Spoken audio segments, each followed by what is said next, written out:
யூசுவலா இது வந்து தம்பி நிதிஷ் நிதிஷ் பணி நீக்கம் செய்யப்பட்டார். நிதிஷ் டிஸ்மிஸ். ஸோ இன்றைக்கும் வந்து வழக்கம் போல நிதிஷ் விழாவை சிறப்பிக்க போயிருக்கிறதுனால தம்பி வந்து ஆங்கரா இருப்பாரு. இந்த நிகழ்ச்சி வாயிலாகவே சொல்லி விடுகிறேன், இன்னைக்கு சம்பளத்தை பிடிச்சிடும் ஒரு நாளைக்கு, அதையும் சொல்லி விடுகிறேன். ஒரு தம்பி வந்து வருங்கால எம்எல்ஏ,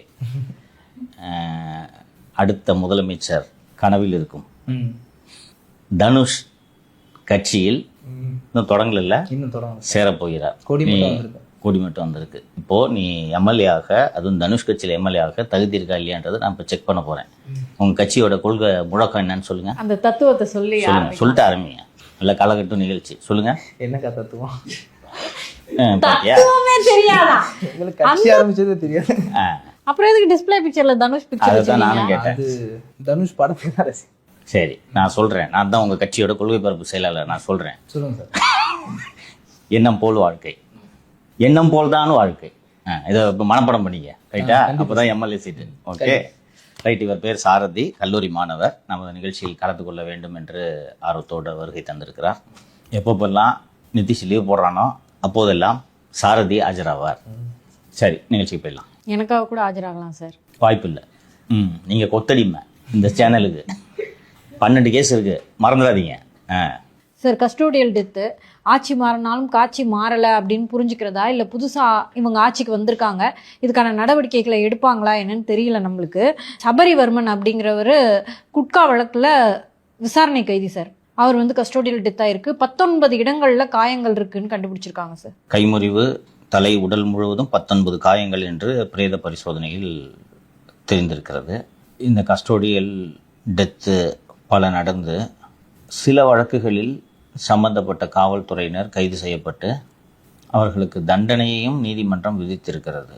இருந்தபோதும் இந்த சீருடை பணியில் இருக்கக்கூடிய பணியாளர்கள் மனதில் இருக்கக்கூடிய மிருகம் அவ்வப்போது வெளியே வந்து இது போன்ற கொலைகளை நடத்தி விடுகிறது. இது ஒரு அரசு திட்டமிட்டு செய்கிறது என்ற குற்றச்சாட்டை நாம் எந்த அரசின் மீதும் சுமத்த முடியாது.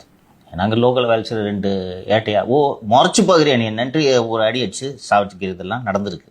ஆனால் அதற்கு பிறகு அரசு அதை எப்படி அணுகுகிறது என்பதில்தான் ஒரு அரசுடைய செம்மையான செயல்பாடா சீரழிந்த செயல்பாடா என்ற முடிவுக்கு நாம் வர முடியும். இப்போ இந்த நேர்வில் இவர் காவல் நிலையத்தில் வைத்து அடித்து கொலை செய்யப்படவில்லை, சிறைக்குள் வைத்து அடித்து கொலை செய்யப்பட்டிருக்கிறார் என்பதை நாம் கவனிக்க வேண்டும். போலீஸ் கஸ்டடி கிடையாது, ஜுடிஷியல் கஸ்டடியில் அடித்து கொல்லப்பட்டிருக்கிறார். நம்ம அடிக்கடிக்கு சிறைக்கு போறோன்ற அடிப்படையில் அதை நான் எக்ஸ்பிளைன் பண்ணிடுறேன். பொதுவாக வந்து போலீஸ் நம்மளை பிடிச்சிட்டு போயிட்டு நீதிமன்றத்துக்கிட்ட உத்தரவு வாங்கி சிறையில் நம்மளை வச்சுடுவாங்க.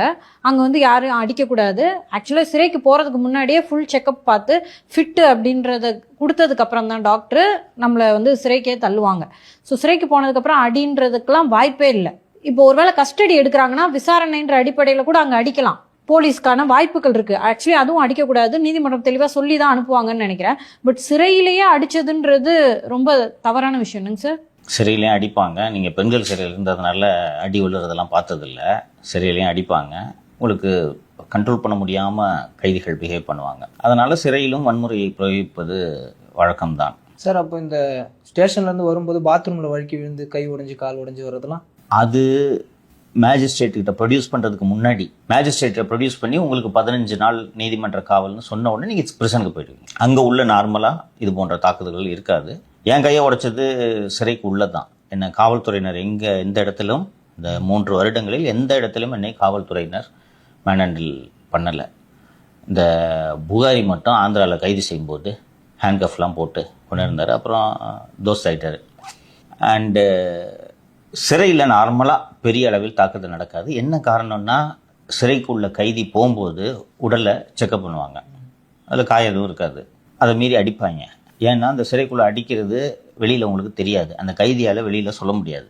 வழக்கறிஞர் மனு உங்களை பார்க்குறதுக்கு வந்தாங்கன்னா வழக்கறிஞர் பார்த்துட்டு நடவடிக்கை எடுப்பார். வழக்கறிஞர் உங்களுக்கு பார்க்குறதுக்கு வரலன்னா அந்த கைதிக்கு சிறையில் அடிபட்டிருக்க விஷயம் வெளி உலகத்துக்கே தெரியாது. அதனால் மண்டை காஞ்ச கைதியாக பார்த்து தான் அடிப்பாங்க, என்னெல்லாம் தொட மாட்டாங்க. ஏன்னா வக்கீல் பார்க்குறதுக்கு டெய்லி வருவார். இன்னொன்று, எப்போ வெளியில் போனாலும் கையை உடச்சவனுங்களை சும்மா விட மாட்டேன் என்பது அவர்களுக்கு நன்றாக தெரியும்.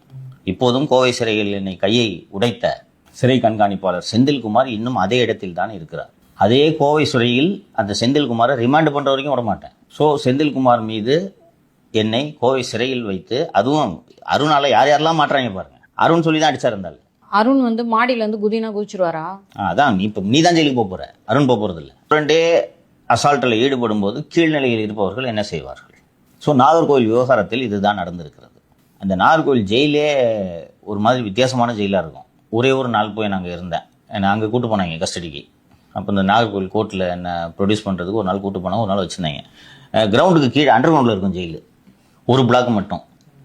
இப்போது அந்த நாகர்கோவிலில் சிறையில் வச்சு சபரிவர்மனை அடித்து கொலை செய்த விவகாரம் தெரிய வந்து விட்டது. ஸோ அரசு இதற்கு என்ன நடவடிக்கை எடுத்தது என்பதை நாம் பார்க்க வேண்டும். இது தொடர்பாக சிறை காவலர்கள் 2 பேர், ஒரு தலைமை வார்டன், சீஃப் வார்டர் ஆகியோர் கைது செய்யப்பட்டுள்ளனர்.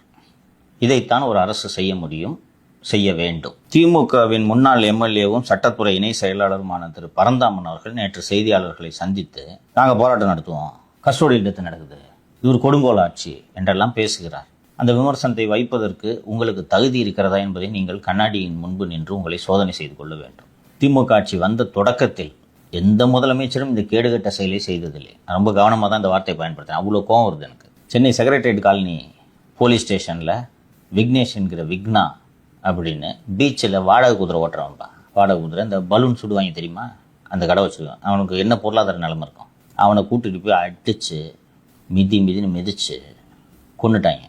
அசம்பிளி நடந்துகிட்டு இருக்கு. நார்மலாக அசம்பிளி நடக்கும்போது லாக்கப்பில் ஆளே வச்சுக்க மாட்டாங்க. ஏன்னா அது பிரச்சனை ஆச்சுன்னா உடனே அசம்பிளியில் எதிரொலிக்கணும்னு வச்சுக்க மாட்டாங்க. இவங்க அந்த அசம்பிளி நடந்துட்டு போது கூட்டு போனது இல்லாமல் அங்கேயே வச்சு மிதித்து கொண்டுட்டாங்க அவனை. சங்கர் ஜிவால போது கமிஷனர்.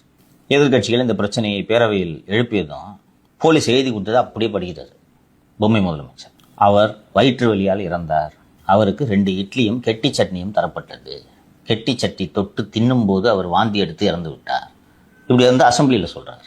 அது சொல்லிட்டு போஸ்ட்மார்ட்டத்தில் தெரிஞ்சிருச்சு உடம்பு பூரா காயம்.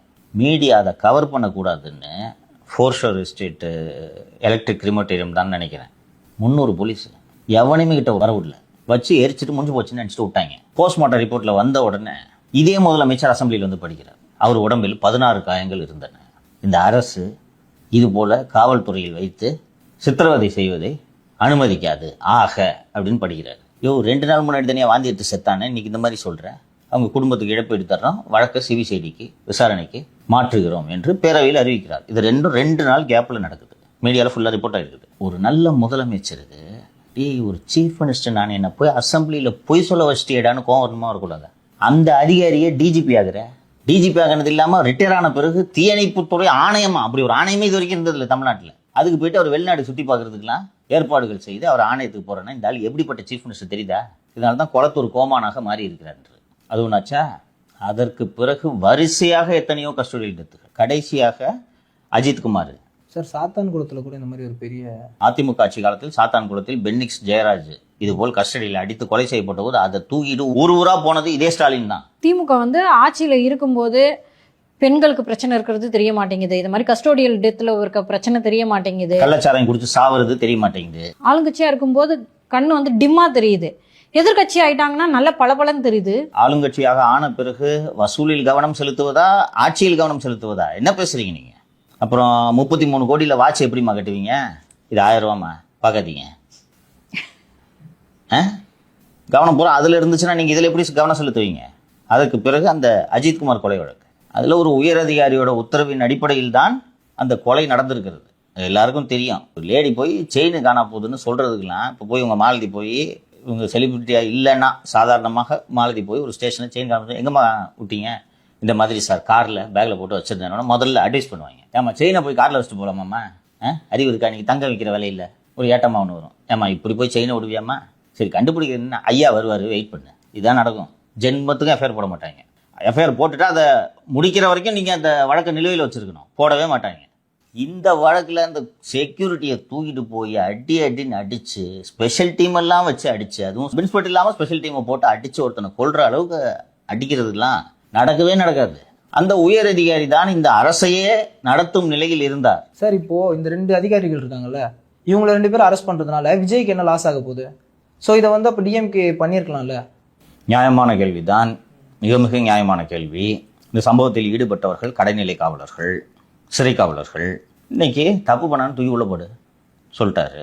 சிறைத்துறையின் டிஜிபியாக இருக்கக்கூடிய திரு ராத்தோர் அவர்களும் இவர்களை காப்பாற்ற எந்த முயற்சியும் எடுக்கவில்லை. காவல்துறையும் தன் கடமையை செய்துவிட்டது. இப்படித்தான் எல்லா துறையும் இருக்க வேண்டும். சங்கர் ஜிவாலுக்கோ அப்போது இருந்த மற்ற அதிகாரிகளுக்கோ, இன்னைக்கு மாதவரம் பால் பண்ணையில் மாடு மேய்ச்சிட்டு இருக்கிற அதிகாரிக்கோ, அது எப்படி போலீஸை நம்ம விட்டு கொடுக்குறது? இவங்கெல்லாம் சொல்லுவாங்க, இந்த மனித உரிமை பேசுகிறவங்கலாம் சொல்லுவாங்க அடிச்சு கொண்டுட்டாங்கன்னு. நம்ம ஒத்துக்கிட்டா அப்போ நம்ம டிபார்ட்மெண்ட்டோட மதிப்பு என்ன வருது? அதெல்லாம் அரெஸ்ட் பண்ண முடியாது சார், அவன் குஷ்டு செத்தான்னு சொல்லுங்கள் சார். போலீஸ் அப்படி தான் பிஹேவ் பண்ணும். அடித்து கொன்னுட்டு நடக்கலன்னு வாங்க, கையை கட்டி சுட்டுட்டு அவன் எங்களை கொல்ல வந்தான் அதனால பதிலுக்கு சுட்டோன்னு வாங்க. ஸ்டாலின் போலீஸில் இல்லை, நீ ஏன் போலீஸ் அடி வாங்கினாலும் தானே. ஆனால் ஒன்றும் மிஸ் ஆகல, கைதான நம்பர். அப்போது உங்களுக்கு தானே நாங்கள் ஓட்டு போட்டோம், போலீஸ்க்காக ஓட்டு போட்டோம். முதலமைச்சர் முடிவெடுக்க வேண்டும்.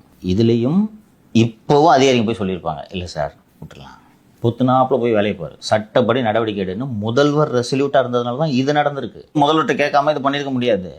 நிர்மல்கிட்டையும் உருட்டியிருப்பாங்க. எதுக்கு சார்? மொரால் போயிடும். அடிக்கடி இதை உருட்டுவாங்க, ஃபோர்ஸோட மொரால் போயிடும். ஸோ ஒரு ஆட்சியாளர் தான் உறுதியான முடிவை எடுக்க வேண்டும். அடிச்சு கொண்டானா உங்களால் விசாரித்து கண்டுபிடிச்சிட முடியும். அடிச்சு கொண்டானா ரிமாண்ட் பண்ணு. நீ ஒருத்தனை அடிச்சு கொண்டா என்ன பண்ணுறாங்க? யூனிஃபார்மில் இருக்கும்போது மட்டும் அடிச்சு கொள்றதுக்கு உனக்கு சட்டம் உரிமை தருதா? இல்லை, இப்போ ரிமாண்ட் பண்ணு. ஸோ இந்த தொடக்கம் நன்றாக இருக்கிறது. இனி இது போல் நடைபெறாமல் தடுப்பதற்கான நடவடிக்கைகளிலும் இந்த அரசு ஈடுபடும் என்று நம்புகிறேன். நான் ஒரு குட்டி கதை சொல்லலாமா? சொல்லுங்க சார். நான் சிறையில் இருக்கும்போது ஒரு சக கைதி ஹாஸ்பிட்டலில் போயிட்டு 300 மாத்திரையை திருடிடுச்சு அந்த பொண்ணு. உடனே வந்து ஃபைல்னு அடிக்கடி இந்த கைதிகள் எல்லாம் வந்து சந்திப்பாங்க இல்லையா, சூப்பரிண்டென்டென்ட், ஜெயிலரம்மா எல்லாம் வந்து அந்த டைமில் வந்து நீ செய்த சாதனைக்கு உனக்கு வந்து மனு பொருட்கள் இனிமேல் வராது, இனிமேல் உங்கள் ஃபேமிலி வந்து பார்க்க மாட்டாங்க, 3 மாதத்துக்கு நாங்கள் மனுவை கட் பண்ணுறோம் அப்படின்னு சொல்லிட்டாங்க. இது மாதிரி உள்ள தவறு பண்ணும்போது அவங்களுடைய சலுகைகளை கட் பண்ணலாம் என்னங்க சார்?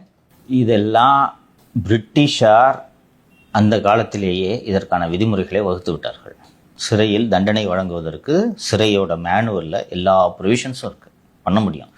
என்ன தவறாக இருந்தாலும் சிறையில் இருப்பவர்கள் நீதிமன்றத்தின் கட்டுப்பாட்டில் இருக்கிறார்கள். நீங்கள் நன்றாக கவனிக்கணும். ஜுடிஷியல் கஸ்டடின்னு தான் அதை சொல்கிறாங்க. நீதிமன்ற காவலில் உங்களை 15 நாட்கள் அனுப்புகிறேன். அப்போ நீதிமன்ற காவலில் இருக்கிறவனை நீ எப்படி அடிப்ப? ஸோ இந்த வழக்கில், இந்த சபரிவர்மன் கொலை செய்யப்பட்ட இந்த வழக்கில் விரைவாக நடவடிக்கை எடுத்து தண்டனை பெற்றுத்தர வேண்டும். இன்னொரு விஷயம் நம்ம இதில் கவனிக்க வேண்டியது, சிறை காவலர்ன்றதுனால கைது பண்ணிட்டீங்க. இந்த ஆகாஷ் என்ற இளைஞன் அடித்து கொல்லப்பட்டது இப்போது நடந்தது தானே. அதில் சம்மந்தப்பட்ட போலீஸார் கைது செய்யப்பட்டாங்களா? இது வரைக்கும் பண்ணல. புரியுதுங்களா? இப்போவும் ரெசிஸ்ட் பண்ணுறாங்க. நான் இந்த நிகழ்ச்சி வாயிலாக முதலமைச்சருக்கு கோரிக்கையாகவே வைக்கிறேன். கடுமையான நடவடிக்கை எடுத்தால்தான் இது போன்ற கஸ்டோடியல் டெத்ஸையும் கஸ்டோடியல் வயலன்ஸையும் நீங்கள் தடுக்க முடியும். சிஎம் கிட்ட போய் சொல்லுவாங்க, சார் அடிக்கலைன்னா கிரைம் கண்ட்ரோல் பண்ண முடியாது சார். இவ்வளோ நாள் அடித்து கைகளை உடச்சிக்கிட்டு தான் இருந்தீங்க, நின்றுச்சா கிரைமு? அப்புறம் ஸோ இந்த ஆகாஷ் கொலைக்கு காரணமானவர்களையும் கைது செய்ய வேண்டும். எஃப்ஐஆர் போட்டிருக்காங்க மேலே, கைது பண்ணுங்கன்றேன். ஸோ கைது செய்வதற்கான நடவடிக்கையை எடுக்கும்படி முதலமைச்சர் அவர்கள் உத்தரவிட வேண்டும். அப்போது தான் எங்களுக்கு உங்கள் மீதான நம்பிக்கை கூடும். பிரிசன் வார்டுன்றதுனால நீங்கள் அரெஸ்ட் பண்ணிட்டீங்க, போலீஸ் அரெஸ்ட் பண்ணீங்களா? போய் இருக்கட்டும் ஜெயிலில். அடித்து கொல்ற ஒருத்தனை அதிமுக ஆட்சியில் தானே சார் நடந்தது. எப்போ நடந்தா என்னம்மா? இன்னைக்கு காவல்துறை உங்கள் கட்டுப்பாட்டில் இருக்குல்ல, எப்போ நடந்தா என்ன? இப்போ அரெஸ்ட் பண்ணுங்க. எஃப்ஐஆர் பண்ணிட்டீங்களா? விசாரணை போயிட்டு இருக்கல, சிபிசிடி விசாரணை, அரெஸ்ட் பண்ண சொல்லுங்க. இல்லை, அதான் முன்னாடியே சொல்லியிருந்தாரு சட்டசபையில், தப்பும் பண்ண மாட்டோம், முன்னாடி தப்பு பண்ணவங்களே விட மாட்டோம்னாரு. ஸோ அந்த வாயிலாக இப்போ நீங்கள் சொல்கிற மாதிரி இப்போ கேட்டு பண்ணுங்கன்ற நான் அந்த கோரிக்கையாகவே வைக்கிறேன் நிகழ்ச்சி வாயிலாக. நீதிமன்றம் இன்னைக்கு ஒரு அப்சர்வேஷன் சொல்லியிருக்காங்க சார். என்னதான் அன்பு இருந்தாலும் உங்களோட பழகிறவங்க கூட அந்தரங்கமான புகைப்படங்களை அனுப்பாதீங்க அப்படின்னு சொல்லியிருக்காங்க. அது வந்து நீதிபதிகளுக்கு, அந்த என்கொயரி பண்ணுறவங்களுக்கே பார்த்தீங்கன்னா மன உளைச்சலை கொடுக்குது அந்த பிக்சர்ஸ்லாம் பார்க்குறதுக்கு அப்படின்னு சொல்லியிருக்காங்க சார். இது ரொம்ப ஒரு முக்கியமான தீர்ப்பாக நாம் பார்க்க வேண்டும். ரொம்ப டீட்டெயிலாக எழுதியிருக்காங்க ஜட்ஜஸ்ஸு. அது ரொம்ப விரிவாக சொன்னால் போர் அடிக்கின்றதுனால அதோட சாராம்சத்தை சொல்லி விடுகிறேன். அந்த வழக்கு என்னன்றது சொல்லிடுறேன். ஃபேஸ்புக்கில் நல்ல அழகான டிஸ்பிளே பிக்சர் வச்சுக்கிறது, இன்பாக்ஸுக்கு போகிறது. இன்பாக்ஸுக்கு போன உடனே இந்த பெண்ணின் பின்புலம், குடும்ப சூழல் இதெல்லாம் தெரிஞ்சுக்கிட்டு நான் உனக்கு வேலை வாங்கி தரேன்றது. வாட்ஸ்அப் நம்பரை வாங்குறது, வாட்ஸ்அப் நம்பரை வாங்கிக்கிட்டு மீட் பண்ணலான்றது. மீட் பண்ணுறதுக்கு வர வச்சு ஒரு இடத்துக்கு போன உடனே ஹி அட்டெம்ப்ட் செக்ஸு. அந்த பொண்ணு ரெசிஸ்ட் பண்ண உடனே ஏற்கனவே மீட் பண்ணும்போது அவங்க கூட எடுத்து இந்த ஃபோட்டோலாம் இருக்குது, ரிலீஸ் பண்ணிட்டு வேணும். அந்த பொண்ணு பயந்துக்கிட்டு அதை டெலீட் பண்ணுன்னு அந்த பொண்ணு டெலீட் பண்ண வைக்கிறதுக்காக போகிறேன்.